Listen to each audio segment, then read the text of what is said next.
ತುಂಬ ಸಿಂಪಲ್ಲಾಗಿ ಈಸಿಯಾಗಿ ಮತ್ತು ಕ್ವಿಕ್ಕಾಗಿ ಹೇಗೆ ಮಧುರೊಡೆ ಮಾಡ್ಕೊಳ್ಬೋದು ಅಂತೇಳಿ ಇವತ್ತಿನ ವೀಡಿಯೋದಲ್ಲಿ ತಿಳಿಸ್ಕೊಡ್ತಾ ಇದ್ದೀವಿ. ಇದು ಬಹಳ ಸಿಂಪಲ್, ಯಾರಿಗೆ ಅಡುಗೆ ಮಾಡೋದಕ್ಕೆ ಬರೋದಿಲ್ಲ ಅವರು ಕೂಡ ಇದನ್ನು ಟ್ರೈ ಮಾಡ್ಬೋದು.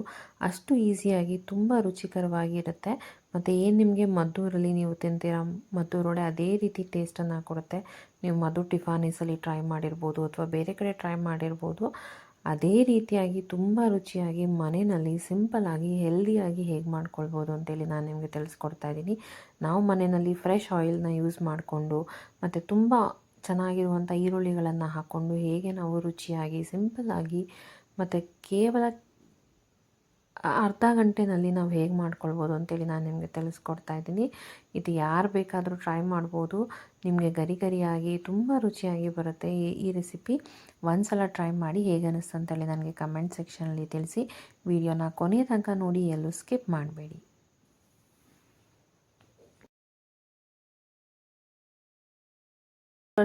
ಒರಿಜಿನಲ್ ಮದ್ದೂರೊಡೆ ಟೇಸ್ಟ್ ಕೊಡುವಂಥ ಮದ್ದೂರೊಡೆನ ಮನೆಯಲ್ಲಿ ಹೇಗೆ ಮಾಡ್ಕೊಳ್ಬೋದು ಅಂತೇಳಿ ಇವತ್ತಿನ ವಿಡಿಯೋದಲ್ಲಿ ತಿಳಿಸ್ಕೊಡ್ತಾ ಇದ್ದೀನಿ. ನಾನಿಲ್ಲಿ 8 ರಿಂದ 10 ಈರುಳ್ಳಿಗಳನ್ನು ಈ ರೀತಿ ಬಿಡಿಬಿಡಿಯಾಗಿ ಕಟ್ ಮಾಡಿ ಇಟ್ಕೊಂಡಿದ್ದೀನಿ. ಮತ್ತು ನಾನಿಲ್ಲಿ 3 ರಿಂದ 4 ಚಮಚದಷ್ಟು ಎಳ್ಳು, ಹಾಗೆ ಖಾರಕ್ಕೆ ತಕ್ಕಷ್ಟು ಹಸಿರು ಮೆಣಸಿನ್ಕಾಯಿ, ಕೊತ್ತಂಬರಿ ಸೊಪ್ಪು, ಹಾಗೆ ಕರಿಬೇವಿನ ಸೊಪ್ಪು, ತುರಿದಿಟ್ಕೊಂಡಿರುವಂಥ ಶುಂಠಿ ಇದಿಷ್ಟನ್ನು ಹಾಕ್ಕೊಂಡಿದ್ದೀನಿ. ಹಾಗೆ ಹುರಿದು ಬಿಡಿಸ್ಕೊಂಡಿರುವಂಥ ಕಡಲೆಕಾಯಿ ಬೀಜಗಳನ್ನು ಹಾಕ್ಕೊಂಡಿದ್ದೀನಿ. ಇದನ್ನೆಲ್ಲ ಹಾಕ್ಕೊಂಡಿದ ನಂತರ ನಾವು ಚೆನ್ನಾಗಿ ಮಿಕ್ಸ್ ಮಾಡಿ ಕಲಿಸ್ಕೊಳ್ಬೇಕಾಗತ್ತೆ. ಎಲ್ಲ ಪದಾರ್ಥಗಳು ನೀಟಾಗಿ ಮಿಕ್ಸ್ ಆಗಬೇಕು, ಅಲ್ಲಿ ತನಕ ನಾವು ಅದನ್ನು ಈ ರೀತಿಯಾಗಿ ಕಲಿಸ್ಕೊಳ್ಬೇಕು. ಮತ್ತು ಈರುಳ್ಳಿ ಎಲ್ಲ ಬಿಡಿಬಿಡಿಯಾಗಿ ಹಾಕಬೇಕು, ಅಲ್ಲಿ ತನಕ ನಾವು ಇದನ್ನೆಲ್ಲ ನೀಟಾಗಿ ಇದೇ ರೀತಿಯಾಗಿ ಕಲಿಸ್ಕೊಳ್ಬೇಕಾಗತ್ತೆ. ಆದಷ್ಟು ಈರುಳ್ಳಿಗಳನ್ನು ಬಿಡಿಬಿಡಿಯಾಗಿ ಕಟ್ ಮಾಡ್ಕೊಳ್ಳಿ ಉದ್ದುದ್ದಕ್ಕೆ, ಆವಾಗಲೇ ನಿಮಗೆ ಮದ್ದೂರೊಡೆ ತುಂಬ ರುಚಿಯಾಗಿ ಬರೋದು.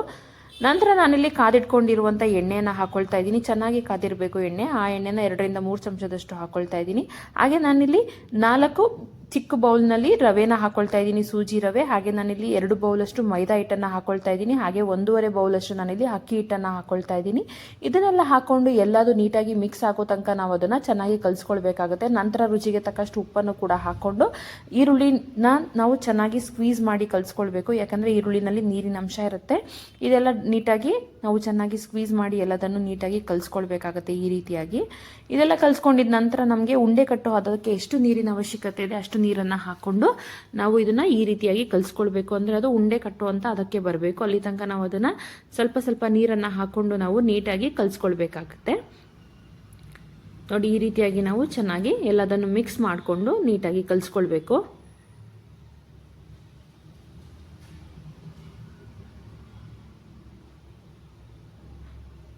ನೀವು ಇದನ್ನ ಎಷ್ಟು ಚೆನ್ನಾಗಿ ಸ್ಕ್ವೀಸ್ ಮಾಡಿ ಕಲಿಸ್ಕೊಳ್ತೀರಾ ಅಷ್ಟು ಚೆನ್ನಾಗಿ ಮದ್ದೂರೊಡೆ ಬರುತ್ತೆ. ಈ ರೀತಿಯಾಗಿ ಕಲಿಸ್ಕೊಂಡು ನೋಡಿ, ಈ ರೀತಿ ಉಂಡೆ ಅದಕ್ಕೆ ಬರಬೇಕದು.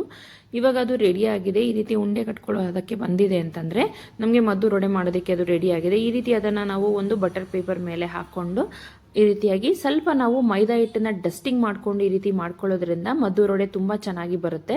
ನಾವು ಕೈಗೆ ಅಥವಾ ಉಂಡೆಗೆ ಸ್ವಲ್ಪ ಡಸ್ಟಿಂಗ್ ಮಾಡ್ಕೊಂಡು ಈ ರೀತಿ ಮದ್ದೂರೊಡೆನ ಮಾಡ್ಕೊಳ್ಬೋದು. ನಾನಿಲ್ಲಿ ಇನ್ನೊಂದು ರೀತಿ ಡಸ್ಟಿಂಗ್ನ ಹೇಳ್ಕೊಡ್ತಾ ಇದ್ದೀನಿ. ಏನಂದರೆ 3 ಸ್ಪೂನಷ್ಟು ಮೈದಾ ಹಿಟ್ಟಿಗೆ 2 ಸ್ಪೂನಷ್ಟು ಸ್ವಲ್ಪ ರವೆನ ಹಾಕೊಂಡು ಡಸ್ಟಿಂಗ್ ಮಾಡಿ ಮಾಡ್ಕೊಳ್ಳೋದ್ರಿಂದ ನಿಮಗೆ ಮೇಲ್ಮೇಲೆ ರವೆ ರೀತಿಯಾಗಿ ಸಿಗೋದ್ರಿಂದ ಮದ್ದೂರೊಡೆ ತುಂಬ ಚೆನ್ನಾಗಿರುತ್ತೆ. ಮಧ್ಯ ಒಂದು ಗೋಡಂಬಿ ಹಾಕಿದ್ರೆ ತುಂಬ ಚೆನ್ನಾಗಿರುತ್ತೆ. ಈ ರೀತಿ ನೀವು ಒಂದ್ಸಲ ಟ್ರೈ ಮಾಡಿ.